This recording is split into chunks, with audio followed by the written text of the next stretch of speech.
Hello friends, welcome to Y Gyan. आज हम Bihar motor vehicles rules 1992 के चैप्टर 3 डिस्कस करेंगे। हमने प्रीवियस लेक्चर में चैप्टर 1 और 2 देखे थे और उसके क्वेश्चंस भी किए थे। हम लोग यहाँ पर हर रूल्स को एक बार अच्छे से देखेंगे, कोई भी रूल्स को स्किप नहीं करेंगे और इसके बाद नेक्स्ट लेक्चर में इंपॉर्टेंट क्वेश्चंस डिस्कस करेंगे। क्योंकि अगर आप कम से कम एक बार देख लेते हैं तो पता रहता है कि क्या क्या रूल्स है। आपको पता है क्वेश्चंस बीपीएससी सेट करेगी, तो उसके लिए आपको थोड़े अच्छे से ध्यान देना है। तो शुरू करते हैं आज का लेक्चर। जो आज का लेक्चर है chapter 3 licensing of conductors of stage carriages. यहाँ पे स्टेज होना चाहिए था, स्टेज कैरेजेज। ठीक है, रूल नंबर 24।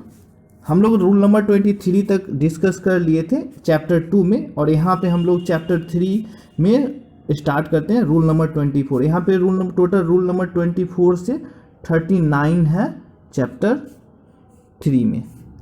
तो रूल नंबर जो 24 है द लाइसेंसिंग ऑथोरिटी। तो यहाँ पे जो पढ़ेंगे licensing of conductors of stage carriages, इसमें कंडक्टर के लाइसेंस का क्या प्रोसीजर होगा, किसको इशू किया जाएगा, कौन इशू करेगा, मिनिमम क्वालिफिकेशन, इसका वैलिडिटी क्या होगा, ये सब के बारे में हम लोग पढ़ेंगे यहाँ पे। तो रूल नंबर 24 लाइसेंसिंग ऑथोरिटी है। इसमें जो कहा गया है कि the district transport officer shall be the licensing authority. जिस तरह से हम लोग ड्राइविंग लाइसेंस के केस में देखे थे कि डिस्ट्रिक्ट ट्रांसपोर्ट ऑफिसर वहाँ के लाइसेंसिंग ऑथोरिटी होंगे, उसी तरह से कंडक्टर के केस में भी district transport officer licensing authority होंगे। Rule 25 appellate authority. इसमें जो बात कही गई है the authority empower to hear appeals against the order of licensing authority refuse the renew और any conductor licence revoking section 34 shall be the district magistrate of the district in which the aggrieved person ordinary resides. Means की authority power दी है कि अगर किसी conductor का licence निर्गत करने या रिन्यू करने से मना करता है कोई भी ऑथोरिटी या रद्द करता है सेक्शन 34 का यूज करके, तो कंडक्टर अपील कर सकता है। मीन्स कि अपील कर सकता है, और कहाँ अपील कर सकता है, डिस्ट्रिक्ट मजिस्ट्रेट ऑफ डिस्ट्रिक्ट, जहाँ और ऑर्डिनरी रिसाइड में, तो जहाँ पे वो रहता है वहाँ पे वो डिस्ट्रिक्ट मजिस्ट्रेट को अपील कर सकता है। ये रूल 25 में लिखा हुआ है। Rule number 26 fee payable under chapter 3 of the act. इसमें कंडक्टर्स के लाइसेंस में कितनी फ़ी लगेगी उसके बारे में डिस्कशन है। तो जो टेस्ट है, test for grant of driving conductor's licence, उसके लिए 20 रुपीज़ है। In respect of grant of conductor licence 30 rupees है। तो ये सब बिहार मोटर व्हीकल्स रूल्स 1992 के तहत ये सब फी पेबल के लिस्ट है। लेकिन बहुत सारे अमेंडमेंट हो चुके हैं। जब हम लोग अमेंडमेंट पढ़ेंगे तो जितने भी फी में बदलाव हुए हैं वो सब भी वहाँ पे हम लोग डिस्कस करेंगे। यहाँ पे ये सब बिहार मोटर व्हीकल्स रूल्स 1992 के तहत ये सब चीज़ें हैं कि अगर इन respect of each copy of any document under rule 37, ये सब रूल हम लोग आगे पढ़ेंगे। Rule 35, rule 37, 20 rupees. तो अगर आप किसी का कोई भी डॉक्यूमेंट लेना चाहते हैं उसका एक कॉपी के लिए 20 रुपीज़ आपको पे करना पड़ेगा। तो नेक्स्ट जो है हमारा rule number 27 form of communication. The licensing authority shall communicate with other licensing authority in form C for the purpose of intimating. तो ये जो फॉर्म है, ये फॉर्म है CLCOM। तो ये फॉर्म अवेलेबल है, आप देख सकते हैं वेबसाइट पे भी। तो इसमें जो है कि क्या है कि एक लाइसेंसिंग ऑथोरिटी दूसरे लाइसेंसिंग ऑथोरिटी से कम्युनिकेट करेंगे जब उसे कोई भी सूचना देना हो। तो वो कब कम्युनिकेट करेगा या कौन सी सूचना देगा? तो देखिए, जब ए में जो है the renewal of conductors licence, जब किसी कंडक्टर लाइसेंस किसी का लाइसेंस रिन्यू होता है तब। अगर जो बी में है, अगर किसी कंडक्टर का लाइसेंस रद्द होता है। सी में है जब किसी कंडक्टर का लाइसेंस अयोग्य घोषित होता है, डिस्क्वालीफाई होता है। तो डी में है the replacement of photograph on A conductor, मतलब कि अगर फोटोग्राफ में चेंज होता है, चेंज ऑफ एड्रेस, ये सब सारे केसेस में फॉर्म ऑफ कम्युनिकेशन होगा, मतलब एक लाइसेंसिंग अथॉरिटी दूसरे लाइसेंसिंग अथॉरिटी से कम्युनिकेट करेगा। तो मान लीजिए कि आप समझ नहीं पा रहे होंगे कि आखिर ये क्यों एक दूसरे से कम्युनिकेट कर रहे हैं। तो एक उदाहरण से समझते हैं कि मान लेते हैं कि एक कंडक्टर्स है, वो किसी दूसरे के जुरिडिक्शन एरिया में कुछ जो भी ड्यूटीज है उसको पालन नहीं करता, या किसी कारण से उसका लाइसेंस को रद्द कर दिया जाता है। तो क्या करेंगे, जो लाइसेंसिंग अथॉरिटी जो रद्द करेंगे वो जहाँ से इशू हुआ है वहाँ पे सूचना देंगे कि इसका लाइसेंस रद्द कर दिया गया। इसीलिए ये जो रूल नंबर 27 है, फॉर्म ऑफ कम्युनिकेशन, आप समझ गए होंगे। Rule number 28, restriction on the holding of conductors licence. No person shall hold more than one conductor's licence. ये जो रूल नंबर 28 है कि कोई भी कंडक्टर एक से अधिक कंडक्टर का लाइसेंस नहीं रख सकता है। जो नेक्स्ट है हमारा rule number 29, duties, function and conduct of conductors of stage carriages. ये जो बात है इसमें ड्यूटीज है, कर्तव्य है, कार्य है और आचरण के बारे में, जो कंडक्टर्स का आचरण होता है वो कैसा होना चाहिए, ये सब के बारे में डिस्कस किया गया इसमें। तो ये आपको अच्छे से जानना है क्योंकि हम हर एक पॉइंट को डिस्कस करेंगे। यहाँ पे बहुत सारे पॉइंट्स हैं इसके ड्यूटीज के, कंडक्टर्स के, तो सारे ड्यूटीज जो भी हैं वो सारे एक बार डिस्कस करेंगे क्योंकि और बहुत ज़रूरी भी है कि एग्ज़ाम में क्या पूछ देंगे। कम से कम एक बार आप देखे रहेंगे तो आपको पता रहेगा कि क्या क्या चीज़ें होती है। तो जो फर्स्ट नंबर है ए, shall not loiter or unduly delay upon any journey, proceed the destination according with the timetable। Okay, तो किसी भी यात्रा में देरी या अनुचित देरी नहीं करना है। जो भी कंडक्टर है उसको इस तरह से मेंटेन रखना है कि कोई भी यात्रा में देरी ना हो, ऐसे ही आपको देरी नहीं करना है। जो बी नंबर है, shall not smoke while on duty। काम के समय स्मोक नहीं करना है, ये तो सभी लोगों का ड्यूटी होना चाहिए। ऑप्शन ये सी जो है point, shall not interfere with person mounting और preparing to mount upon any other vehicle. Means कि अगर कोई दूसरा व्हीकल आगे बढ़ रहा है या आगे बढ़ने का तैयारी कर रहा है तो कंडक्टर को हस्तक्षेप नहीं करना है। आप लोग ऐसे जनरली देखते होंगे कि एक व्हीकल अगर दूसरे को ओवरटेक कर रहा है या मीन्स आगे निकलना चाह रहा है तो एक दूसरे में झड़प जैसी हो जाती है स्थिति, आप बहुत जगह देखे होंगे। और ये जो डी नंबर है पॉइंट कि shall not allow any person to be carried in the vehicle in excess of the seating capacity, okay, permitted standing under the terms of the permit. Means किसी भी व्यक्ति को वाहन में जो भी क्षमता है उससे अधिक सामान ले जाने की अनुमति नहीं है और वाहन में किसी भी अतिरिक्त यात्रियों के खड़े होने की अनुमति नहीं है। अगर ऐसा कोई भी करता है तो कंडक्टर को मना करना, ये सब कंडक्टर्स के ड्यूटी है। जो ई पॉइंट है, shall not save for good and sufficient reason refuse to carry any person tendering the legal fare. Means किसी भी व्यक्ति को कानूनी किराया जो भी देने से मना नहीं करना है, ठीक है। Provided that this cause shall not apply to any government servant of duty as the state government may time to time notify the official gazette, okay. Means कि अगर वो सरकारी स्टाफ है जो कि बिहार सरकार नोटिफाई करेगी कि नहीं लेना है तो उस केस में अलग बात है, तो उस केस में कंडक्टर्स नहीं लेंगे, लेकिन ऐसे उनको लेना है, जो पैसा है किराया है उनको लेना है। जो पॉइंट एफ है, shall not cause or allow anything to be placed in the vehicle in such a manner to obstruct the entry or exit of passengers। Means यात्रियों के प्रवेश या निकास मतलब निकलने के लिए कोई भी बाधा नहीं होना चाहिए। मीन्स कि दरवाजे पर कुछ भी ऐसा ना हो कि निकलने या प्रवेश करने में प्रॉब्लम हो। जो नेक्स्ट पॉइंट है जी, shall not say for good and sufficient reason require any person who has paid the legal fare to alight from the vehicle before conclusion of the journey, okay. कोई भी व्यक्ति को वाहन जो है वाहन से पहले उतरने की आज़ादी है। मीन्स अगर वो आगे तक का पैसा दिया है तो भी वो पहले उतर सकता है, कंडक्टर उसे कुछ भी पूछेगा नहीं, मतलब यात्रा के समापन से पहले यात्री उतर सकता है। मान लेते कि आप मान लेते पटना पटना जंक्शन से आप एनआईटी घाट के लिए आपने पैसा दिया, बस का किराया दिया, और आप पटना जंक्शन से बस खुली और आप बीच में गांधी मैदान उतरना चाहते हैं, आपका दोस्त मिल गया, तो आप उतर सकते हैं, कोई प्रॉब्लम नहीं है उसमें, कोई कंडक्टर इस पर कुछ भी पूछ नहीं सकता। एच नंबर जो पॉइंट है, shall not be under the influence of any intoxicating drink for any drunk while on duty. Okay, conductor duty पर रहते हुए किसी भी नशीले पेय या दवा का प्रभाव में नहीं होना चाहिए, मतलब कोई भी स्मोक करके, दारू पी के, इस तरह से कंडक्टर को नहीं ड्यूटी करना है, ये सब उसके कर्तव्य हैं।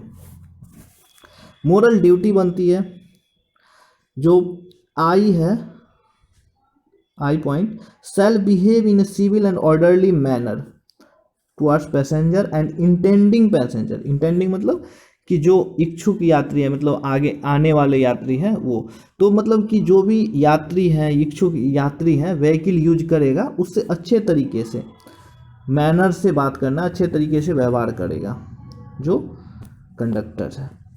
जो नेक्स्ट पॉइंट है हमारा J, shall take all reasonable precaution to prevent the goods और द लगेज मिसकैरिड, स्पॉइल्ड और लॉस्ट ऑन द वे। ठीक है, ये जो जे ऑप्शन में जो बोला है कि कंडक्टर का कर्तव्य है कि सामान को रास्ते में खराब होने या गुम होने से बचाने के लिए सभी उचित सावधानी बरतना है। ये सब कंडक्टर का मीन्स ड्यूटी है कि ये सब पे केयर करे, किसी का सामान ना चोरी हो जाए, ये सब पे ध्यान देना है। जो नेक्स्ट पॉइंट है के, shall be cleanly dressed, means कि साफ सुथरा कपड़ा पहने, ये सब है। जो नेक्स्ट है एल जो पॉइंट है, shall maintain the passenger compartment in clean and sanitary condition, means यात्री के कंपार्टमेंट साफ और सैनिटाइज होने चाहिए। When it is use in public place, means जब पब्लिक प्लेस में यूज हो तो। पॉइंट नंबर एम जो है, shall in the event of the vehicle being unable to proceed is destination, okay, period of an hour, okay, means pass convey similar vehicle beyond the range of unable demand refund the each person proper proportion of fare। देखिए क्या होता है ना कि अगर कभी कभी vehicle ख़राब हो जाता है, आप देखे होंगे कि अगर व्हीकल में प्रॉब्लम होता है तो यात्री को 1 घंटे के अंदर उसे गंतव्य स्थान पर पहुंचाने का व्यवस्था करना है। अगर नहीं ऐसा हो पाता है तो जो उचित अनुपात में पैसा रिटर्न करना, ये सब कंडक्टर का कर्तव्य है।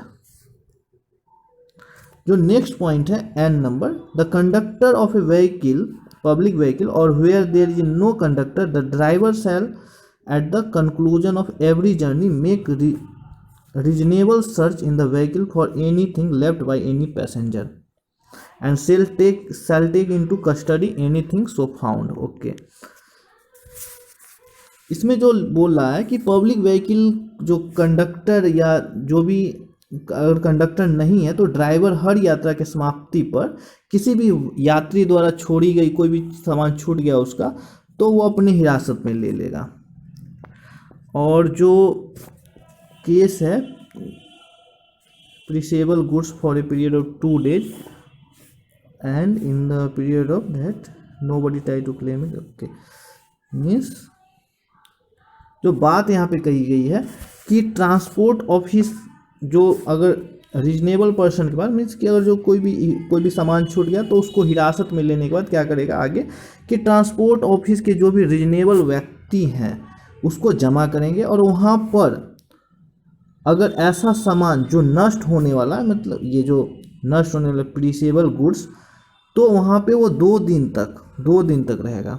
अगर उस 2 दिन, और अगर दूसरा कुछ सामान है खराब होने वाला नहीं है तो 1 month मतलब 30 दिन के लिए ऑफिस में रहेगा। अगर कोई क्लेम नहीं करता है, नो बडी क्लेम, तो क्या करना है उसको, जो रिस्पॉन्सिबल पर्सन है उसको नियरेस्ट पुलिस स्टेशन में जमा कर दिया जाएगा उस सामान को। अगर कोई क्लेम करता है इस पीरियड में तो वेरिफिकेशन करके उसे हैंड ओवर कर दिया जाएगा। ये सारे पॉइंट हैं जो लिखा हुआ था, हमने बता दिया है ऐसे। जो नेक्स्ट पॉइंट है O, the conductor of a transport vehicle and where there is no conductor of the driver such vehicle shall be event to vehicle approaching the unmanned, okay, crossing of the to both side to make the way clear the vehicle crosses the railway track. अगर जैसे वाहन कहीं जा रहा है, अगर मानव रहित railway crossing है, मतलब वहाँ पे कोई भी क्रॉसिंग रेलवे क्रॉसिंग करना है और वहाँ पे कोई फाटक नहीं है रेलवे फाटक, तो कंडक्टर है तो है, नहीं है तो ड्राइवर खुद गाड़ी से उतरकर ट्रैक के दोनों तरफ सुनिश्चित करेगा कि कोई रेल तो नहीं आ रही है, तब जाकर गाड़ी को क्रॉस करना है। ये पॉइंट नंबर ओ में डिस्कस है। नेक्स्ट पॉइंट है P, shall supply a ticket to a person travelling in the vehicle on the payment of fare by such person. Means कि व्यक्ति के द्वारा किराया देने के बाद कंडक्टर को टिकट देना है, यानी टिकट की आपूर्ति करेगा कंडक्टर। जो नेक्स्ट पॉइंट है हमारा Q, shall where goods are carried on the vehicle in addition to passenger take all the reasonable precaution to ensure that passengers are not endangered और inconvenienced by the person of the goods. Okay, ये जैसे कभी यात्री लोग जो सामान रखे जाते हैं उससे किसी और यात्री को असुविधा नहीं होना चाहिए, कंडक्टर इंश्योर करेगा ये सब चीज़ के लिए। आपने कभी कभी देखा होगा कि आप कभी जाते होंगे, सामान किसी ने, आप नीचे बैठे हुए और ऊपर में कोई सामान रख दिया और ऊपर में इस तरह से सामान रखा कि गाड़ी चलने के बाद वो नीचे गिर गया, किसी के सर पे गिर गया। तो ये सब ध्यान में रखना है, कंडक्टर को इंश्योर करना है कि कोई भी सामान अच्छे से रखा हो, आधा बाहर नहीं निकला हो ताकि वो गिरे ना, ये सब इंश्योर करना है कंडक्टर को। पॉइंट नंबर 8 है जो shall issue A ticket immediately on payment of legal fair by the passenger.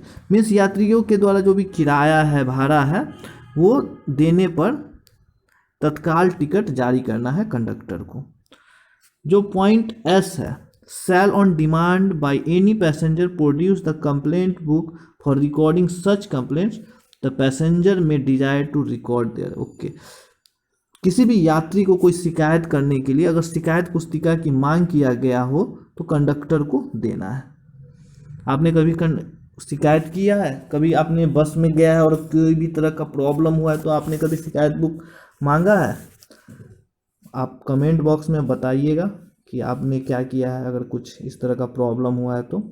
Option जो पॉइंट टी है, shall as far as may be reasonably possible having regards to his duties, okay, provision act rules में there. Okay, जो ये last में बोल रहा है conductor के फेवर में यहाँ पे बात कही गई कि यहाँ पर कंडक्टर को कहा गया कि जहाँ तक संभव हो सके अपने कर्तव्य ड्यूटीज को उचित पालन के लिए जिम्मेदारी लेना है उसे। ठीक है, मीन्स कि जितने भी ड्यूटीज लिखे हुए उसमें अधिकतम से अधिकतम वो जिम्मेदारी ले ये सब चीज़ को फुलफिल करने के लिए। जो नेक्स्ट है, ये सारे हम जो पढ़ रहे थे रूल नंबर 29 थे, ये सारे रूल नंबर 29 थे। अब देख रहे हैं जो अभी शुरू किए थे रोल, हमने इसलिए बोला था कि हर पॉइंट को डिस्कस कर लेंगे तो सही रहेगा। Duties, function and conduct of conductors of stage carriages, इसमें सारे पॉइंट्स थे। जो नेक्स्ट रूल है rule number 30, grant of conductors licence. तो इसमें जो कह रहा है कि no person shall be granted a conductor licence unless he satisfy the licensing authority that. Means कि किसी कंडक्टर, जो भी कंडक्टर है, इसमें जो बताया गया कि किसी कंडक्टर का लाइसेंस ग्रांट नहीं होगा अगर ये सब नहीं होता है। तो क्या क्या नहीं होता है? तो he has adequate knowledge of the provision act and rules made under relating duties and function of a conductor. मतलब कि जो भी नियम अभी रूल नंबर 29 में भी हम बताए हैं, जो भी नियम और कंडक्टर के कर्तव्य हैं उसके बारे में अगर पर्याप्त ज्ञान नहीं है तो उसको ऑथोरिटी है जो ग्रांट ऑफ कंडक्टर लाइसेंस, जो ऑथोरिटी है वो ग्रांट नहीं करेगी लाइसेंस। जो नेक्स्ट पॉइंट है, the applicant possess a good moral character. उसका कैरेक्टर अच्छा होना चाहिए, तब अगर अच्छा नहीं रहेगा तो भी उसके कंडक्टर लाइसेंस नहीं मिलेगा। जो थर्ड पॉइंट है, the applicant possess a valid adult first aid certificate issued by a registered medical practitioner. Means जो कंडक्टर के लिए अप्लाई किए गए हैं उसे फर्स्ट एड सर्टिफिकेट होना चाहिए। मीन्स फर्स्ट एड उपयोग करने के लिए योग्य हो। जो फोर्थ नंबर है, he has passed the middle school examination और एनी इक्विवेलेंट एग्जामिनेशन, वो मिडिल स्कूल परीक्षा पास किए हो, मतलब मिडिल स्कूल यहाँ पे बिहार में 8 तक के मिडिल स्कूल होते हैं, मतलब 8वीं तक वो पास हो, 8वीं क्लास पास हो। Provided that nothing in this clause shall apply to any person who is in possession of the conductor's license immediately before these rules comes in. Okay, जो भी रूल्स ऊपर 4 जो पॉइंट बताएंगे, तो इसमें जो यहाँ लिखा है, अगर कोई कंडक्टर लाइसेंस ले लेता है और इस रूल्स में चेंजिंग हो जाता है कुछ भी, तो उस पर लागू नहीं होंगे। मीन्स कि मान लेते हैं कि किसी ने कंडक्टर्स के लिए लाइसेंस के लिए अप्लाई किया, उस समय मिडिल स्कूल ही था एग्जामिनेशन पास के लिए, मिडिल स्कूल मिनिमम क्वालिफिकेशन 8वीं पास, और उसके बाद वो 10वीं पास का हो जाता है, तो उस पर अप्लाई नहीं होगा, उसने ले लिया तो ले लिया। नेक्स्ट जो पॉइंट है 2, ग्रांट ऑफ, हम लोग 30 नंबर पढ़ रहे हैं, ग्रांट ऑफ कंडक्टर्स लाइसेंस, उसमें जो 2 पॉइंट है, an application for a conductor licence shall be made in form L, such application shall be accompanied by, okay, जो भी कंडक्टर लाइसेंस के लिए जो एक फॉर्म लगता है फॉर्म L, वो भरना होता है, और उसके साथ में क्या क्या आपको देना होगा, a proof of age and educational qualification, एक एज प्रूफ देना है और एक एजुकेशनल क्वालिफिकेशन जो आप 8वीं तक पास हैं तो वो होना चाहिए। जो बी नंबर है, a valid adult first aid certificate issued by A registered medical practitioner, एक मेडिकल सर्टिफिकेट होना चाहिए, नहीं valid adult first aid certificate होना है कि जो बोला गया है इसमें रजिस्टर्ड मेडिकल प्रैक्टिशनर के द्वारा। जो सी है, एक मेडिकल सर्टिफिकेट होना चाहिए in form M issued by registered medical practitioner having a minimum qualification bachelor degree in made, okay.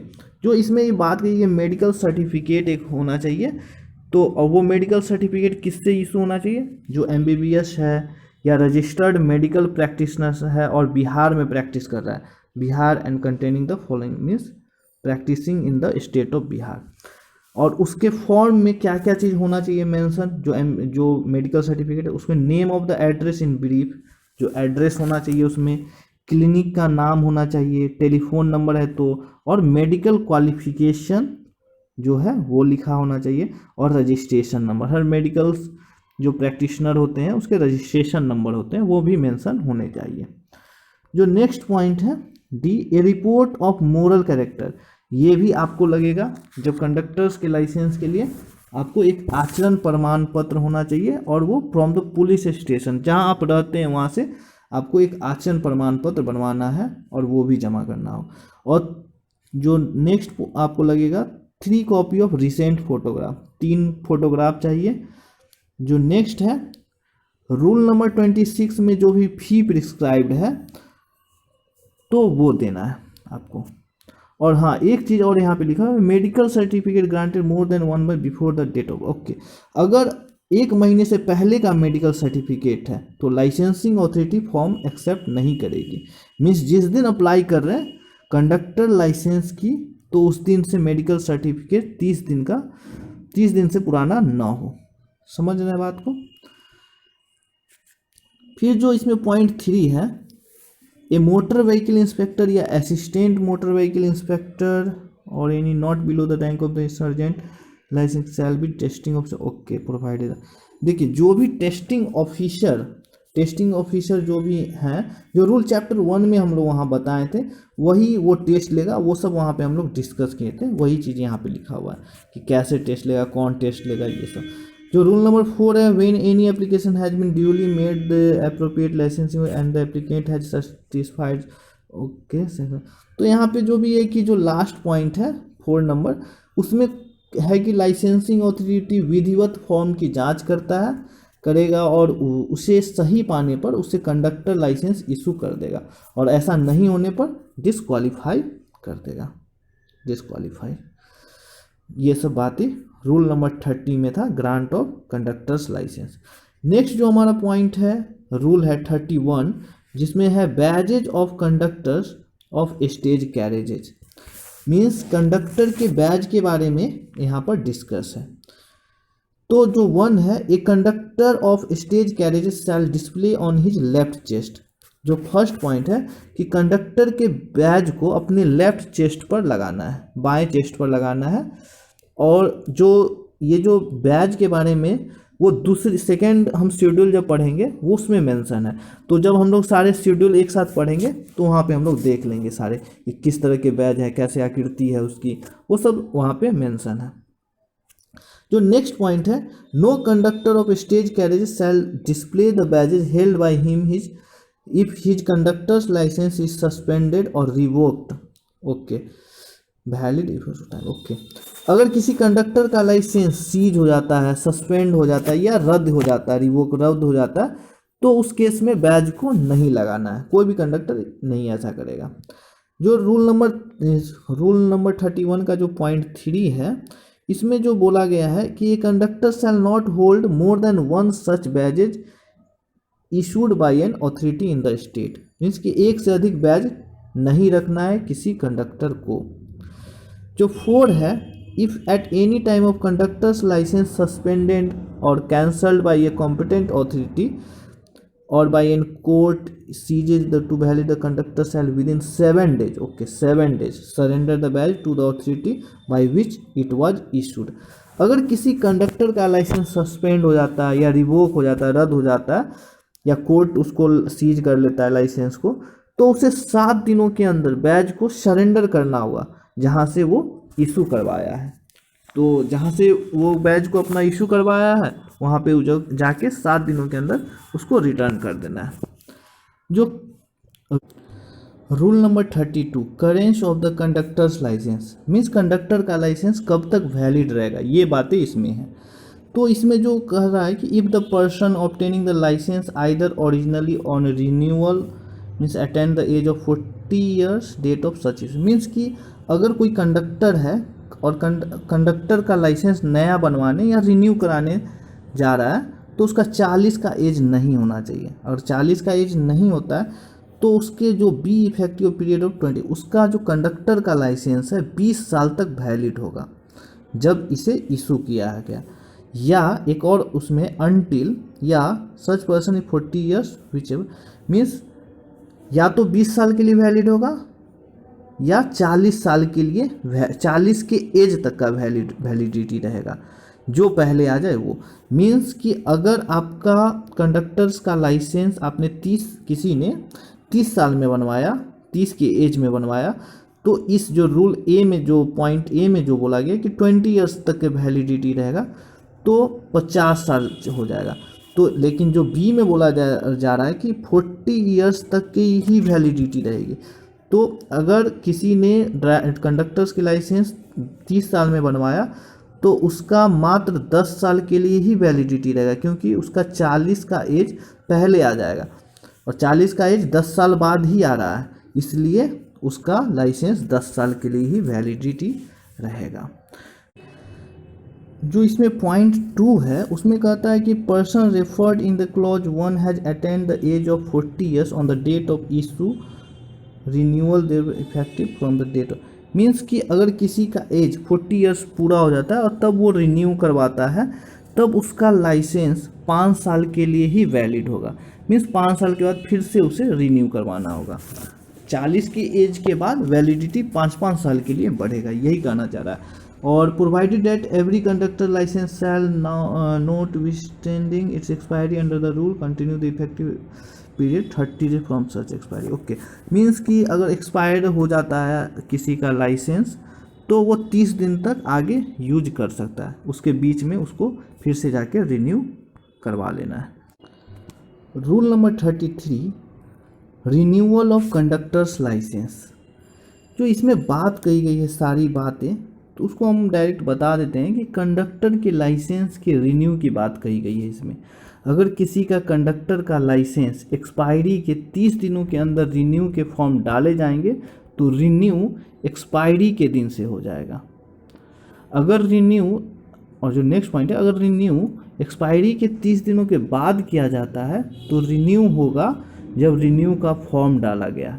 आप इसे समझ नहीं पाए होंगे। जैसे मान लेते हैं कि एग्जांपल से समझते हैं कि अगर 1 जनवरी को कोई का कंडक्टर्स का लाइसेंस एक्सपायर हो रहा है 1 जनवरी को, ठीक है, और उसने 30 जनवरी को रिन्यू करने के लिए या 30 जनवरी से पहले अगर रिन्यू करवाने के लिए रिन्यू के लिए फॉर्म डाल दिया है तो उसका रिन्यू हो जाएगा 1 जनवरी से। 1 जनवरी से वो फिर से रिन्यू होके बन जाएगा, उसका जो नेक्स्ट जो कंडक्टर का लाइसेंस बनेगा वो उसमें 1 जनवरी। अगर वो 30 जनवरी के बाद अप्लाई करता है, 1 जनवरी को एक्सपायर हो रहा है और वो 30 जनवरी के बाद करता है, मान लेते हैं 15 फरवरी को वो अप्लाई करता है रिन्यूअल के लिए, तो उसका जो रिन्यूअल होगा 15 फरवरी से होगा। समझ गए? फिर जो नेक्स्ट जो पॉइंट 2 में लिखा हुआ है कि जो पदाधिकारी रिन्यू कर रहे हैं कंडक्टर लाइसेंस का, अगर वो इशू नहीं किए हैं तो इशूइंग अथॉरिटी को सूचित करेंगे। ये आप समझ सकते हैं कि अगर किसी दूसरे जुरिडिक्शन एरिया में वो चले गए हैं तो इस केस में ऐसा हो सकता है। जो पॉइंट 3 है कि every applicant shall be account with fee, जो इसमें फ़ी के बारे में कि जो भी फ़ी है उसको यहाँ पे करना है। जो नेक्स्ट पॉइंट है, नेक्स्ट रूल है वो रूल नंबर 34 है, रिप्लेसमेंट ऑफ फोटोग्राफ। तो यहाँ पे आप देख रहे हैं जो भी पॉइंट है, तो हम यहाँ पे हम आपको बता देते हैं कि क्या चीज़ है कि यहाँ पर जो रिप्लेसमेंट का रूल है ये सेम है जो ड्राइविंग लाइसेंस में हम लोगों ने पढ़ा था। रिप्लेसमेंट का रूल, फोटो का जो भी रिप्लेसमेंट का रूल था, तो इसलिए हम जो भी है कि अगर रिप्लेसमेंट ऑफ फोटोग्राफ दूसरे अथॉरिटी करते हैं तो वो इशू नहीं किए हैं जो जहाँ से आपने बनवाया था, तो उसको वो सूचित करेंगे। इसमें जो भी फ़ी है वो सब आपको पे करना है। वो सब सारे चीज़ें हम लोगों ने चैप्टर 2 में जो पढ़ा था सेम चीज़ वही चीज़ है, तो हम लोग डिस्कस नहीं किया। Rule number 35, issue of duplicate conductors licence. ये भी वहाँ पे हमने पढ़ा था, issue of duplicate driving licence, same चीज़ है। तो सेम प्रोसीजर होगा जैसे ड्राइविंग लाइसेंस के केस में एप्लीकेबल था। डुप्लीकेट लाइसेंस को डुप्लीकेट लेते थे और डुप्लीकेट लाइसेंस वहाँ पे डुप्लीकेट रेड कलर से लिखा रहता था, रेड इंक से। तो ये सब चीज़ें stamped duplicate in red ink, same चीज़ है यहाँ पे भी। आप इसको अगर आप लोग लेक्चर नहीं देखें तो प्लेलिस्ट में जाकर बिहार मोटर व्हीकल्स रूल्स 1992 को आप देख सकते हैं। इसमें जो भी फॉर्म है वो उसके बारे में बात कर लेते हैं कि फॉर्म CLD और फी है जो भी फोटोग्राफी के लिए, फ़ोटो के लिए, वो आपको करना है। जो रूल नंबर 36 है, चेंज ऑफ एड्रेसेस, इसमें भी सेम है जो कि ड्राइविंग लाइसेंस में था, सेम कंडक्टर्स में भी चेंज ऑफ एड्रेस के रूल सेम है। यहाँ भी 30 दिनों के अंदर अगर एड्रेस चेंज होता है तो आपको 30 दिनों के अंदर आपको चेंज करवा लेना है। Rule number 37, manner of appeals. इसमें जो भी बात कही गई है कि चैप्टर 3 के अंतर्गत जो भी आपत्ति है उसको स्पष्ट रूप से बताना है, जो भी प्रिस्क्राइब्ड फॉर्मेट है और जो भी शुल्क निर्धारित किया गया है रूल नंबर 26 में, तो उसके अनुसार आप अपील कर सकते हैं। जो पॉइंट 2 में है कि जो भी व्यक्ति अपील करेगा वो जो भी दस्तावेज दायर करेगा, जमा करेगा, उसका कॉपी लेने का उसके पास हक है, ठीक है। जो पॉइंट 3 है, द एप्लीएट अथॉरिटी में give any person interest in the appeal A copy of any document connected with the appeal on payment of fee prescribed under rule 26। Means कि जो एप्लीएट अथॉरिटी है, किसी भी व्यक्ति को रुचि है अपील से जुड़े किसी भी दस्तावेज की प्रति लेने, मतलब कॉपी लेने को, तो उसे दे सकता है, बशर्ते कि उसके लिए रूल 26 के तहत जो भी फ़ी है उसको पेमेंट करना होगा। फिर जो 38 है rule number, exemption from the provisions of subsection 1 of section 29। Means कि इसमें जो भी चीज़ लिखी है सेक्शन 29 के सबसेक्शन 1 के प्रोविजन से छूट कम मिलेगी, यहाँ डिस्कस है। तो where any emergency in any emergency it becomes difficult for the permit holder to provide for a conductor for his stage carriages और where a conductor on duty okay of section 29। Means कोई emergency में conductor नहीं है या नहीं मिल रहा है तो ड्राइवर 1 महीने की अवधि तक कंडक्टर का कार्य कर सकता है, बट 1 मंथ से ज़्यादा नहीं। ये बातें लिखी गई है। जो इसमें नेक्स्ट पॉइंट है कि कोई भी व्यक्ति ड्राइवर के अलावा भी बिना कंडक्टर के लाइसेंस का कंडक्टर के रूप में कार्य कर सकता है, लेकिन नॉट एक्सीडिंग 1 मंथ, 1 मंथ से ज़्यादा नहीं कर सकता है। इसमें भी केस है कि अगर वो कर रहा है कोई भी बिना कंडक्टर के लाइसेंस का, तो एक राइटिंग में लाइसेंसिंग अथॉरिटी को देना पड़ेगा कि हम कंडक्टर के काम कर रहे हैं। जो बी है, ही इज नॉट डिस्क्वालीफाइंग और होल्डिंग ऑब्टेनिंग ए कंडक्टर्स लाइसेंस, मीन्स कि कंडक्टर का लाइसेंस रखने या लेने के लिए अयोग्य घोषित नहीं हो। मीन्स कि अगर पास्ट में कुछ भी रूल्स तोड़े हैं, उसके लिए अगर लाइसेंस उसका रद्द हुआ है, तो वो फिर से जाकर वो राइटिंग में देकर ऐसा नहीं कर सकते हैं।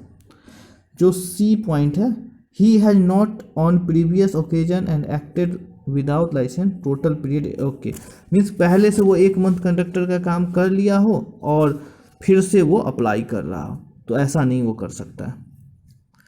जो रूल नंबर 39 है, effectiveness of a conductor's licence issued in another state, means कि दूसरे राज्य में जारी किए गए कंडक्टर के जो लाइसेंस है उसके बारे में कितना इफेक्टिव है वो सब।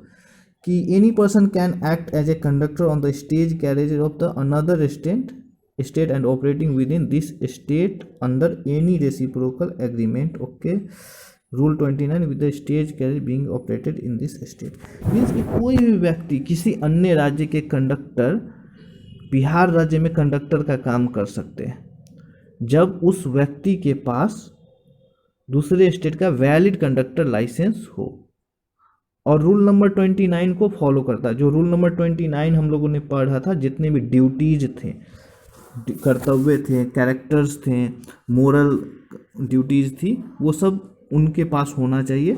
ऐसा नहीं कि जैसे दिल्ली से पटना के लिए कोई बस है तो बिहार के लिए अलग कंडक्टर रहेंगे और दूसरे स्टेट के लिए अलग, ऐसा रूल्स नहीं होगा। ऐसा रूल्स स्टेट्स गवर्नमेंट, सारी स्टेट गवर्नमेंट बनाती है कि कोई भी तरह की प्रॉब्लम ना हो, कोई भी स्टेट्स मीन्स कंडक्टर्स के बीच में इस तरह से सारे फॉलो हो रूल्स, ये होते हैं। कुछ ऐसी स्टेट कर सकती है कि 1-2 डॉक्यूमेंट वो एक्स्ट्रा रखने की बात कर सकती है, ये सब हो सकती है। आज हम लोगों ने पूरे जो चैप्टर 2 के थे सारे हम लोगों ने डिस्कस किया है। कल हम लोग नेक्स्ट लेक्चर करेंगे जो चैप्टर 4 होगा, रजिस्ट्रेशन ऑफ मोटर व्हीकल। उससे पहले हम लोग इसके सारे क्वेश्चंस लगा लेंगे, जो भी होगा आप लोग को पता चल जाएगा। और आप लोग इसको लाइक कीजिए, शेयर कीजिए, और जो भी डाउट हुआ है, अगर डाउट है ऐसा कुछ भी, तो आप कमेंट कर सकते हैं, या आप टेलीग्राम जो चैनल है आप उसे ज्वाइन कीजिए। Thanks for watching.